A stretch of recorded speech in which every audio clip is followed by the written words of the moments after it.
Each of the meetings we've had, I think, have sold out, except they're free. But we've I think all the spaces have been taken, and I think that reflects some of the features about PSC that we recognise, that there's a sort of hunger for knowledge about PSC, because it's a very challenging disease, and it's a challenging disease for people to live with, but it's a very challenging disease for doctors to look after as well. And I think, there's a number of reasons that it's challenging, and I guess you can see this from a medical side, you can see it from a patient side, but it's a rare disease, so doctors aren't that used to it, but also patients might not know anybody that's got it, hence the importance of groups like PSC support. And I think we are very fortunate that PSC support exists, because it's a fantastic organisation. Martine does a great job, and Maxine, as you could hear from the talk that she gave, can talk the talk and walk the walk. So it's great. It's complex, so there's lots of different patterns to the disease, and Marianne explained the way that it's kind of different in children, but we recognise there's some people that have got inflammatory bowel disease with PSC, there's some people that don't, there's some people that have small duct disease, big duct disease, so there's lots of features of the disease that it's not one disease, and everybody's experience as a consequence is unique. So even if you find other people that have the disease, their experience might be quite different to you. I was thinking about that picture of the adolescent brain that Marianne showed, and I think if I showed that to my wife, she'd probably chuckle and point at me. And I think this is a disease that mainly affects men, and I think that adolescent brain continues into, I don't know, late middle age. I don't know, but so I think there is something about the fact that it's a predominantly male-affected disease that creates some challenges as well. I think there's a challenge as well because we don't know too much about the experience of people who live with PSC. Martine took it upon herself a number of years ago to undertake a survey about patient experience or experience of people using the PSC support Facebook page and website, living with PSC. And interestingly, that has been, to a large extent, the most recent data that we've got about what's important to people with PSC and in what way does PSC affect people. And one of the things that it's really highlighted is the kind of psychological impact of the disease because of the uncertainty that's associated with it. We have to acknowledge that while many patients live for a very long time without having any problems with PSC, there's some people that don't, and some people run into problems quite early on. And we've heard already from Maxine her experiences of having PSC at a young age, and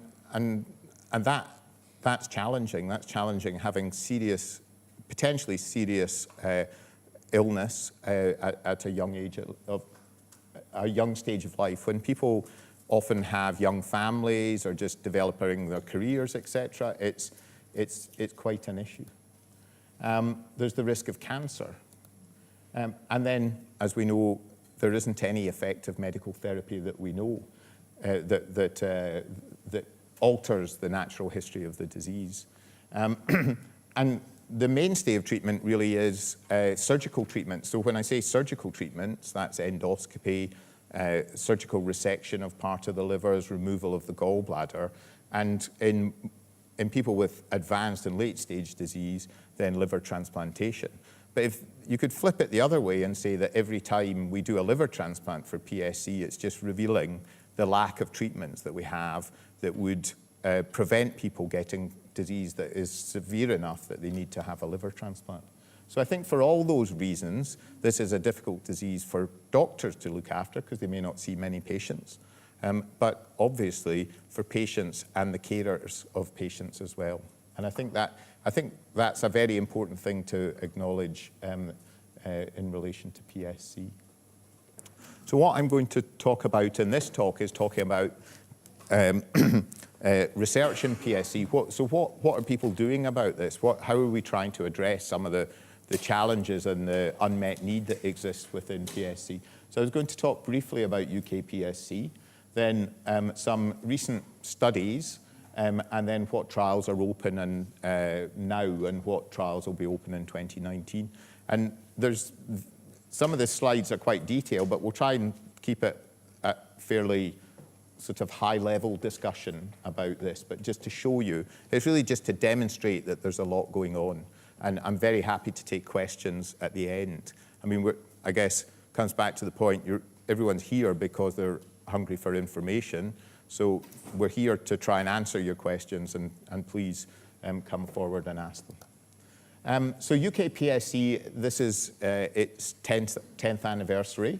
It was set up by Graham Alexander from Cambridge, and it started out as a genetic study. And the idea was to try and recruit as many people with PSC into the study from across the UK, and did very well, managing to open the study in over 200 hospitals across the UK. There's been about this data's a bit out of date now, but there's probably near to 3,000 patients that have kind of registered, and there's probably near to 2,000 patients who've actually given a blood sample and given clinical information.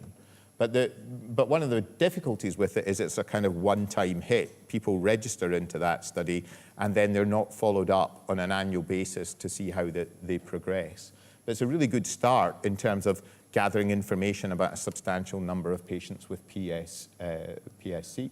And there's been various iterations of the ethics that people sign to come into the study, which means that we can now go back to people and invite them to give further samples and further information and be involved in further studies. So although it's a kind of historical data set and group of patients, we're trying to keep that cohort of patients, the data that we can get from that cohort of patients moving forward, and I think that's going to be really compelling information if we can succeed in doing it, and we've got plans I'll talk about. And UK PSC has morphed a bit over the course of the last 10 years. We recently had a meeting where we kind of talked about what our objectives should be, and rather than just being a simple genetic study, which it was, we've changed our aims to kind of 4 broad aims. And if you actually look at your poster here for PSC support, I think they kind of match up pretty well. So run educational activities. We've got training days. We've run training days. We're going to have a training day in 2020, and that's for doctors. So try and get as many of the investigators from UK PSC, but other interested clinicians to come along and learn about the most up-to-date information that there is on PSC. And the international PSC support group that is a collaboration of multiple centres from across the world, or it used to be Europe and North America, but now it's much wider than that. They have a meeting every couple of years, and we're going to be hosting the next one in 2020 in the UK. So we're trying to really engage with education. Obviously research, and not just the single genetic study, but trying to use it as a kind of focal point to try and develop a research program in PSC. And we'll talk about the sorts of projects we've got underway. Building links, well, we've already got well-established links with PSC support. Martine's on the steering committee of the UK PSC project. But we've also got links with the other liver groups within the UK internationally. And this is a group that's got an interest in cholangiocarcinoma, where we're forging links with them as well. So we're trying to build on existing links, which are good, to try and strengthen the opportunities, say, for research around PSC. And then we've just completed, it's taken quite a long time to do, but so there's UK guidelines for PSC that were that have been finalised and have been now submitted for publication in one of the big gastroenterology journals, and they just went away a couple of weeks ago.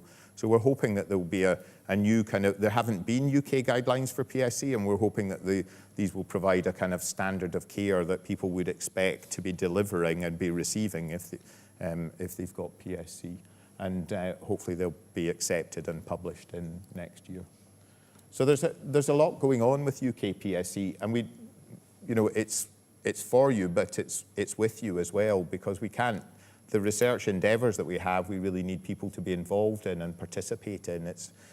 We can't do it without patient involvement, but it's for, the aim is to try and move progress forward so that there's, ultimately we have treatments, and the kind of challenges that we foresee in managing people with PSC, we can gradually tick them off. So what about the projects that are ongoing at the moment? Well, one of the things, I won't go really into details about this, but one of the things that we're trying to do is make the UK PSC project much more automated. I was talking to someone earlier on just about trying to connect the information we've got to the information that's collected almost as routine care of people that are part of the UK PSC project, so that that data is just kind of collected as a matter of course on an annual basis. Now, you might think that that would all be quite straightforward within the NHS, and we probably should have been doing it from years ago, but I'm sure from all your experiences of going to maybe an IBD clinic and a liver clinic, even in the same hospital, it's often the case that the communication doesn't work at that level. So once you're being cared for across organisations, the information doesn't link up. But there's now this thing called NHS Digital, which means that all the information about care is put into a central repository,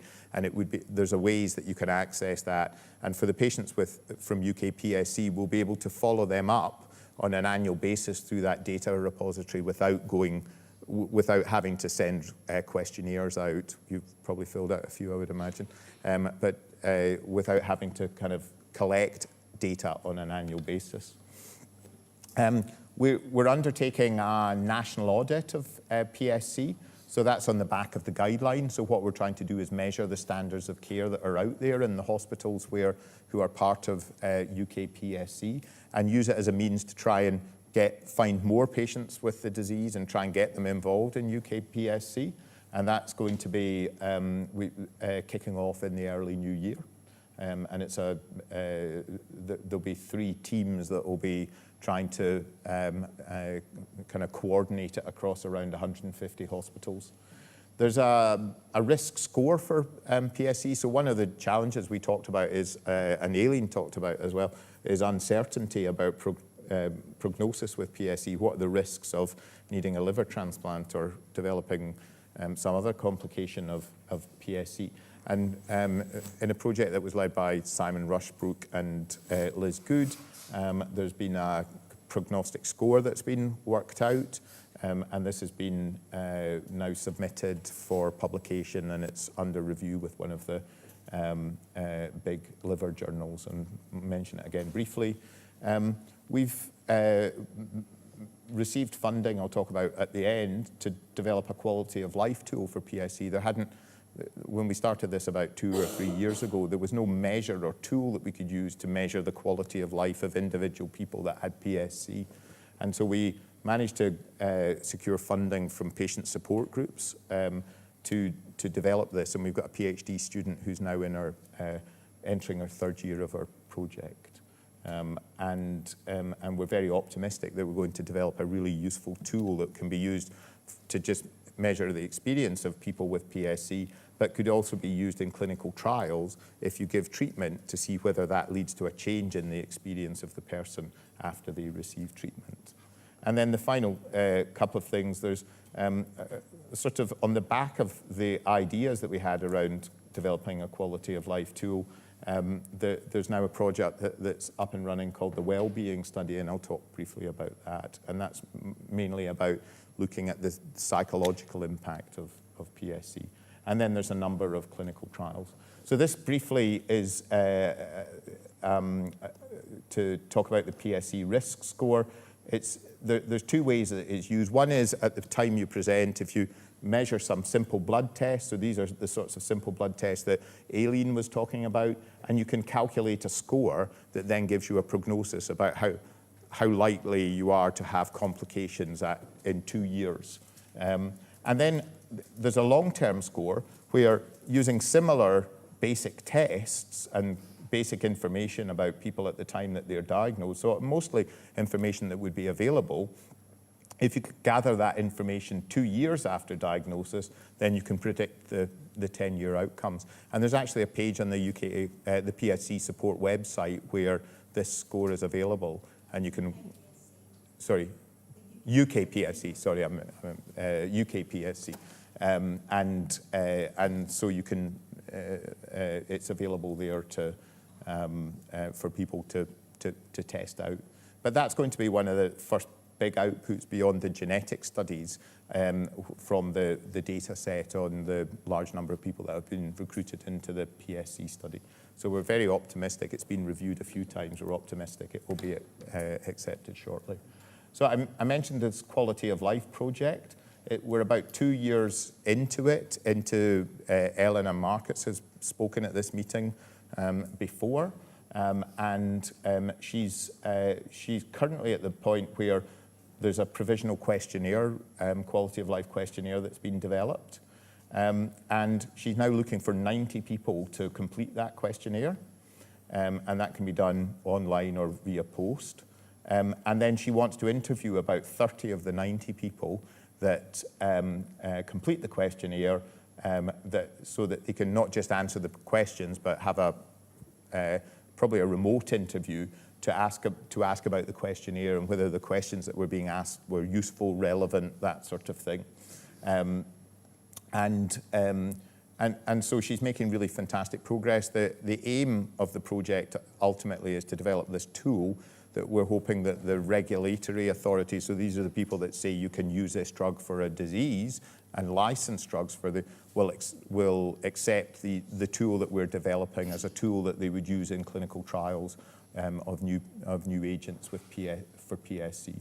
So this is where it turns to asking people to get involved. If any of you would like to be involved in this project and help evaluate this questionnaire, then you can follow up through the PSC support website, or Elena would love to hear from you as well. The other study that I mentioned was the well-being study, and I think from the information that Martine produced and from some of the discussions that were taking place in the early stages of the quality of life project, there was recognition that actually people with PSC carry a significant psychological burden with the disease. And the purpose of this project is to try and develop some kind of intervention which will try and help people cope better with living with the disease.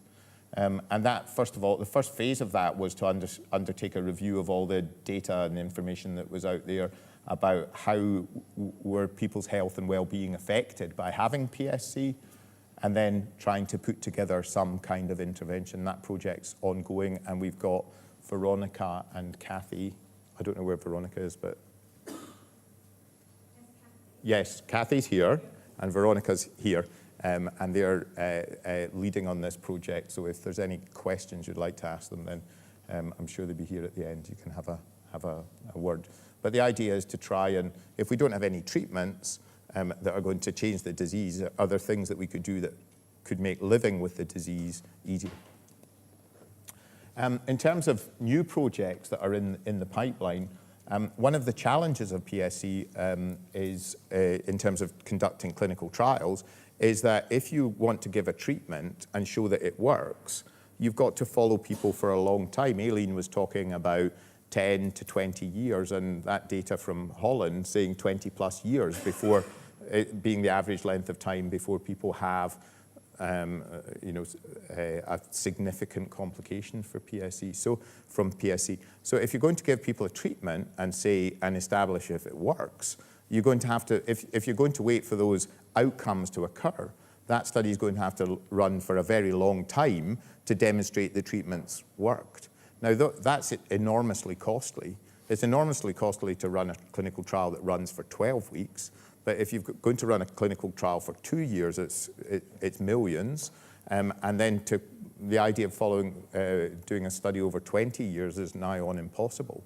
So what's needed are some, what we call surrogate endpoints, so things that you can measure over a much shorter space of time that will predict somebody having a good or a bad outcome much later in the disease. And one of the challenges of PSC is that we don't really have those in place at the moment, which one of the particular interests that we have here at the Royal Free is trying to look at ways of developing new biomarkers and surrogate endpoints that would potentially be used in trials. And so this core outcome measure set would be a set of outcomes that should be built into any clinical trial so that all the clinical trials could be compared with each other. And the design of the clinical trials were pretty well identical in terms of the endpoints and things that were being measured. And there'd be various advantages for that. Even if a treatment that was studied in a trial was ineffective and didn't seem to have a benefit, then at least you would be able to compare the one study with another because the design of the study was pretty similar. So that's one of the things that Dr. Trivedi in Birmingham is going to be leading on that. And also one of the things that we don't know at the moment is the impact of PSC on, in terms of the cost of managing PSC. Because it's a rare disease, it's quite difficult to get money to do research because there's always something there's more people affected, there's more impact, but if you can show the burden of cost that diseases have on the economy, then you can say, well,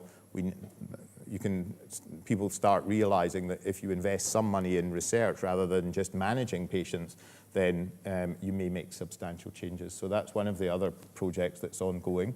And I've talked about this, the UK PSC cohort, as being a sort of cohort that stuck in a moment in time.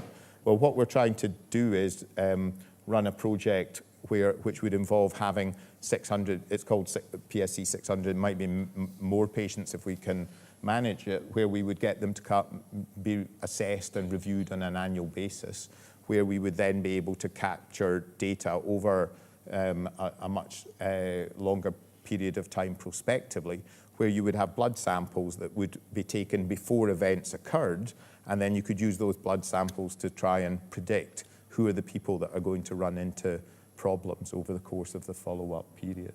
And that's about trying to find things that could be used to try and predict risk of having problems, but also potentially to look at methods of trying to predict who are those individuals that are will go on to develop the serious complications like cholangiocarcinoma that are associated with PSC. And those projects that to be built onto the back of this cohort are already well advanced in terms of their development. And then clinical trials, and we'll come to that again. So Aileen's shown this slide of what the pathology of the disease looks like when you see it under the microscope. And showed the areas, the bile duct and the surrounding fibrosis, which is more this sort of area here. It's so-called onion skin, as Aileen mentioned. And then the inflammatory infiltrate as well. And that, put simply, are the sort of three areas where new treatments are being looked at. So trying to adjust the characteristics of the bile that flows through these small bile ducts, because it may well be issues around the bile that's passing down the bile ducts that's associated with the damage to the bile ducts. Then that inflammation and injury to the bile ducts creates a response of the immune system to then, which then floods in with inflammatory cells, and as well as trying to control the injury, it causes collateral damage with the development of scarring, and that's effectively how the disease progresses. So the thinking is to try and, is it possible to target each of these areas of the disease to prevent the disease progressing? So the first thing I was going to talk about in terms of treatment, so this is sort of recent data in terms of treatments that have been looked at to prevent the progression of scarring in the liver. So this is to try and prevent people from developing cirrhosis and developing portal hypertension, which Maxine was talking about. And this is a study that was beautifully designed, very well conceived. It was run over quite a long period of time. So it was 90, and this is to describe what, let's say, at the moment is perceived to be the kind of gold standard design of a study in PSC, but that might lead to a treatment being licensed. So what's required at the moment are liver biopsies before people go into the study and over the course of the study to see if treatments result in any change in the severity of scarring that occurs within the liver. And that's indeed what they did in this study. There was almost 240 patients that were recruited. The study was took place in probably 30 centres, maybe slightly more. So you can see, even to recruit relatively small numbers of patients, you need to have quite a number of services and hospitals involved to try and identify people that are suitable to be involved in the trials. And then people were randomized to either have the drug called simtuzumab at 2 doses, this dose, or placebo is no active drug at all. So that then people were followed for those 2 years, had biopsies done to try and see if those people that received treatment had better outcomes than those people that received no treatment whatsoever.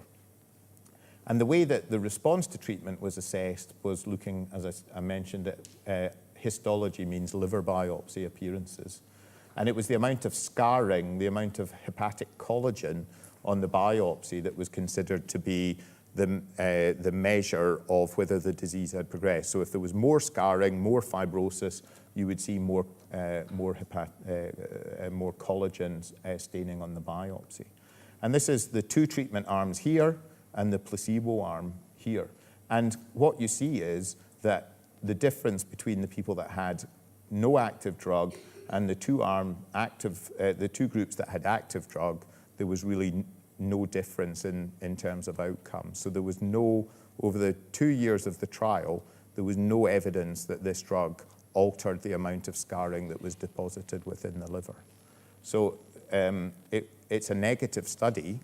It doesn't appear to be a treatment that's effective to prevent fibrosis progression in PSC, but it gives you an idea of the sorts of studies that are being undertaken now with any new agent to establish whether they would be an effective treatment for PSC. And this was accepted for publication just 2 or 3 months ago. It's not actually yet out in a paper version in the journals. So this is very current. And it gives you, as I say, it's just to give you a feel for the designs of the studies that we're talking about. In terms of other so at the moment there isn't an effective antifibrotic, but how do we find new treatments, or how do we kind of establish ideas for drugs that might be effective? And I don't know if any of you were aware of this. There was a bit about it in the press about statins. So a lot of people take statins for high cholesterol. And what this abstract showed, and it was presented at the European Liver Meeting in April of this year, what they showed that these drugs were associated with a lower risk of death and the need for liver transplant in PSC. In this study, which was done retrospectively, so what they had was there were about 3,000 patients with PSC from Sweden on a registry, and they had PSC and IBD, and they were on the registry over this 13-year period. What they were looking at was the association between drugs as a potential environmental trigger for, say, the development of PSC, but also things that might modify the progression of PSC and what happened to people that were taking these medicines. And what they found was that, as you might expect, there's a substantial number of people that take statins because there's a substantial number of people that have high cholesterol levels. And what they reported was that, and this is the sort of relative risk. So this means the risk, if your risk is 1 or overlaps with one, then that means it's the same as the background risk. And what they found was the risk with those taking statins of mortality, death, or mortality and liver transplantation and adverse liver events was reduced in that group of patients. Now, and so what they concluded was there's a decreased risk of death, therefore statins are promising candidates for further treatment. Now, the problem with this kind of retrospective data is that it's fine, it might identify that I think it does identify that statins should probably be studied further, but the issue here is you can't actually say that the statins were the things that made the change in the outcomes for the people that were treated with it. It might be the fact that the people who took statins had a disease that protects you against having a bad outcome in PSC. So it's that historically, this is the sort of data that we've been confronted with in PSC in terms of potential new treatments. And it's good to identify drugs that might be of use. But I don't think you can leap from this to say that taking statins is an effective treatment for PSC. And so at the moment, there's no studies to look at statins, but I would expect someone will now go on to do that study. In terms of treatments that might affect the way the bile component is in the bile ducts and what affect and hence the local effect of the bile on the bile ducts, there's a paper, there's a publication from that's just been accepted in another of the big liver journals, Hepatology, and it's similar sort of design to the one that I described with the simtuzumab, that antifibrotic treatment. So there's 3 arms of treatment. This is what's called a phase 2 study. So this is just seeing, is it a safe drug to use? Is there any evidence that has any positive benefit in people with PSC? And so placebo being no treatment, but actually injecting, 20 patients injected themselves with non-drug over the 12 weeks of the study. 20 people injected themselves with a lower dose of the drug, and 20 people injected themselves with the higher dose of the drug and were then followed up over 12 weeks. 60 patients, 27 sites, again showing the challenge of finding people eligible to be in the trials. The way that people were selected were if their liver tests were abnormal, so the ALP had to be elevated, and the bilirubin, they couldn't be significantly jaundiced, or that would be too severe for people to be involved. And the endpoint to see if the drug had had any effect and had made any improvement was this liver enzyme, the alkaline phosphatase. And what they showed after 12 weeks of treatment was that, in fact, the drug didn't seem to make any difference to the ALP levels. So this is the ALP at baseline and 12 weeks in the group. So it didn't look like the alkaline phosphatase fell. But there's a big problem with alkaline phosphatase in that alkaline phosphatase is already recognized not to be a very good marker of disease severity or risk of having problems with PSC over longer periods of time. So that in itself is disappointing. It didn't meet the main aim of the study, but what it did show was that it significantly reduced this test here. And this test here is a measure of the amount of scarring in the liver. And what it showed was that in those that had placebo, there was a slight increase in this scarring test. But in those that had the drug at the various doses, there was quite a significant fall in those markers over a 12-week period of time. And this comes back to the point, what is the best test to measure if somebody's drug is working in PSC? But it's a very interesting result, which tends to suggest maybe we should be looking at markers of fibrosis as a way of measuring response to treatment rather than things like the alkaline phosphatase. And there were other markers, not just the ELF test, that were looked at, which again showed that markers of scarring development were reduced. So it looks like, there may be ways of measuring if a treatment's effective in these these studies that only run for a short period of time. It was only 12 weeks that people were treated for. And it certainly looks like there's some benefit from this drug, and it's probably worthy of going on to the next phase of studies to see if treatment is, if it offers benefits over a more prolonged period of time. The final one, sort of bile acid study that was recently presented. This was just presented in early November by a chap called Michael Troner from Vienna. I don't know if you've heard of a drug called obeticholic acid, which is used in primary biliary cholangitis.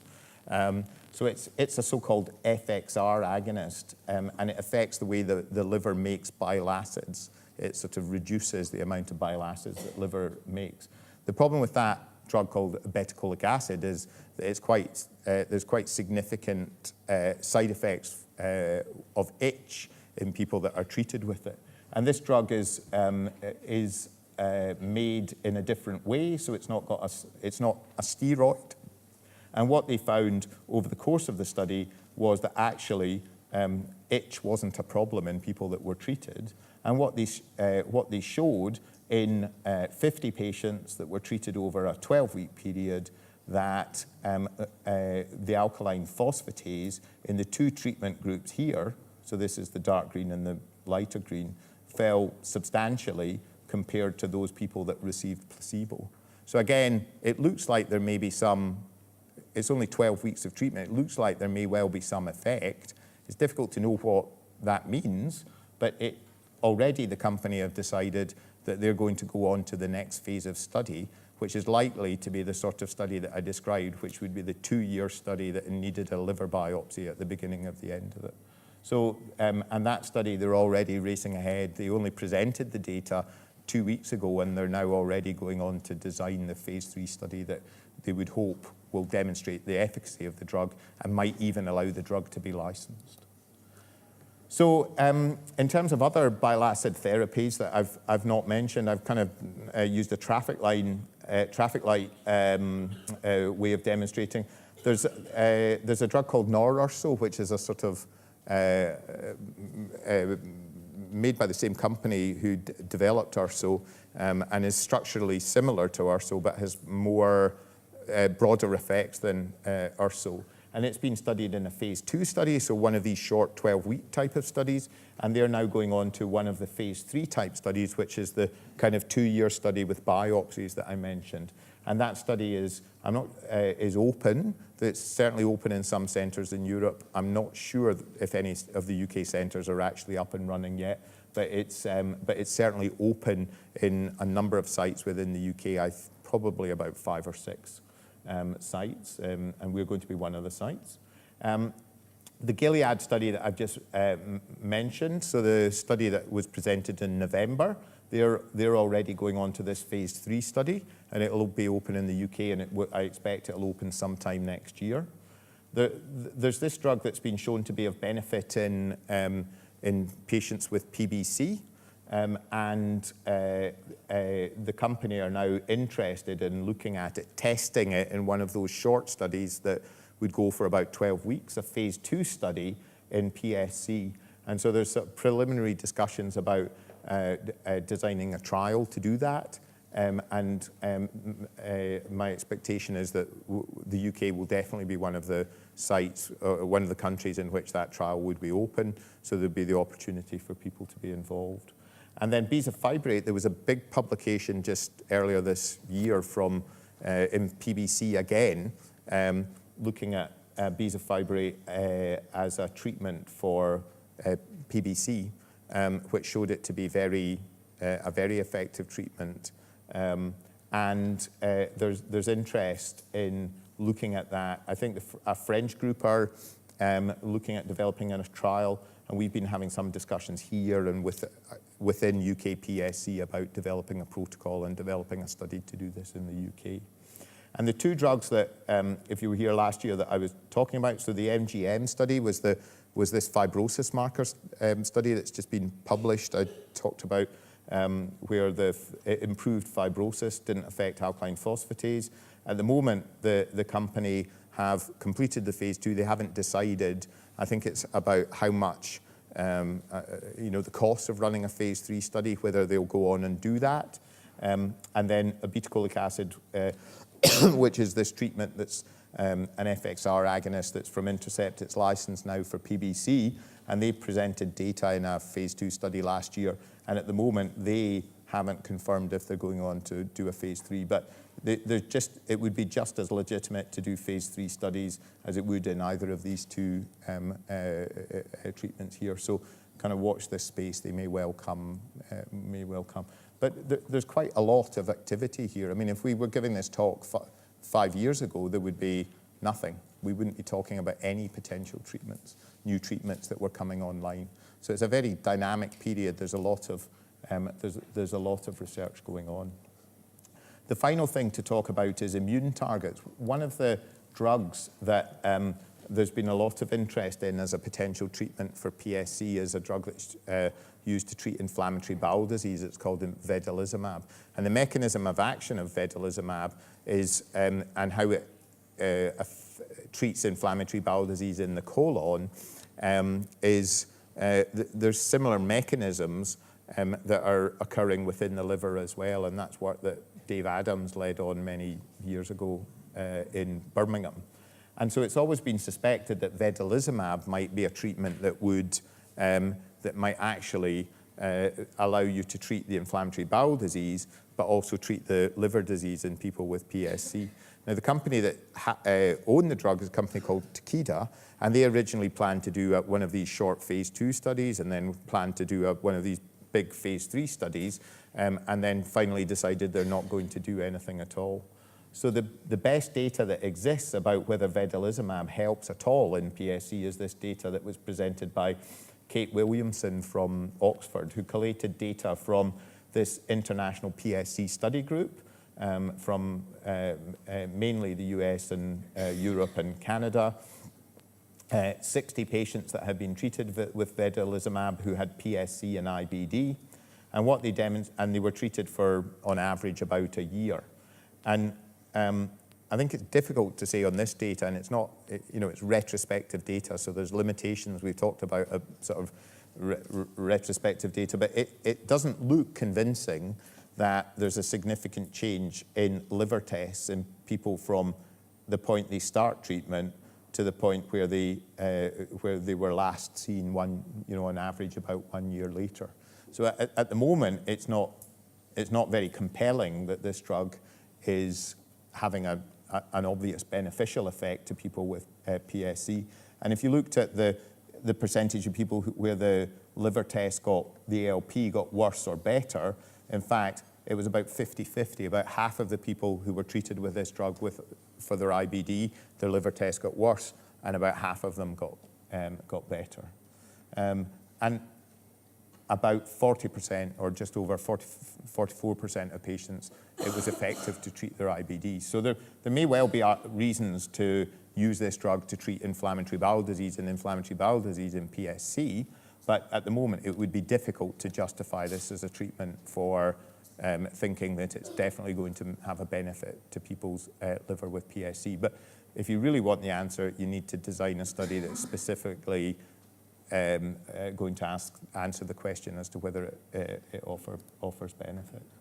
So in terms of the studies that are around at the moment that are looking at targeting that kind of inflammatory infiltrate that's occurring in the liver of people with PSC, there's a drug this study is called Buteo, and the drug is against something called VAP1. It doesn't so much matter, but it's a pathway that allows inflammatory cells to be recruited both in the bowel and in the liver of people with PSC. And this is a treatment to try and block that, to see if it will prevent the recruitment of inflammatory cells into the liver. And that study is ongoing in 4 centers, I think, and at the moment it's suspended while they do an interim analysis to see if there's evidence that this treatment's effective and safe, mainly safe, and then to justify going on to complete the study.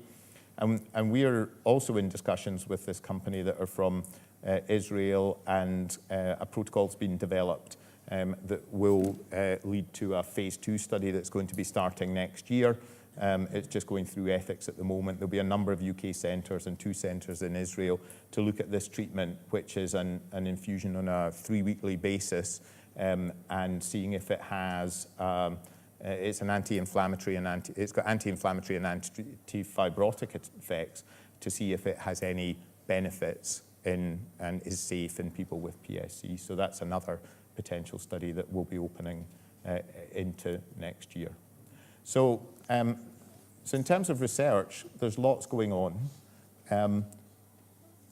Say thanks to everybody that's involved in some way in research, whether it's through being involved in UK PSC, recruiting it. We also undertake a biobanking project where we use non-invasive assessment to assess disease severity, and we take blood samples to try and develop new tools for measuring and monitoring people's disease. So there's lots of ways to be involved, and we're very grateful for people's involvement, because without that we can't answer any of the questions that need answered. UK PSC is active, and there's I think you may look at what I've said about the clinical trials and say still no treatment, but we're actually at a point where there's some drugs that seem to be showing some benefit. It's just, what does that benefit mean over the lifetime of somebody with the disease, as opposed to over a period of 3 months or whatever.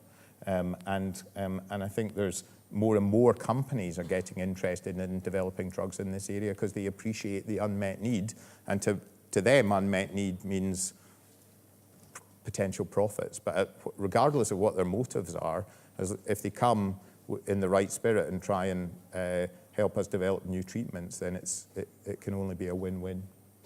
And then I talked, the final thing to mention is just that it's kind of relatively unique. There's not really been any interest in the kind of psychological aspects of PSC, and that's one thing that through UK PSC and in collaboration with the Tavistock Clinic and with UCL in terms of developing the quality of life tool, we're really trying to drive forward in terms of trying to address some of the issues around the experience people have and their families have of living with the disease. So thanks very much.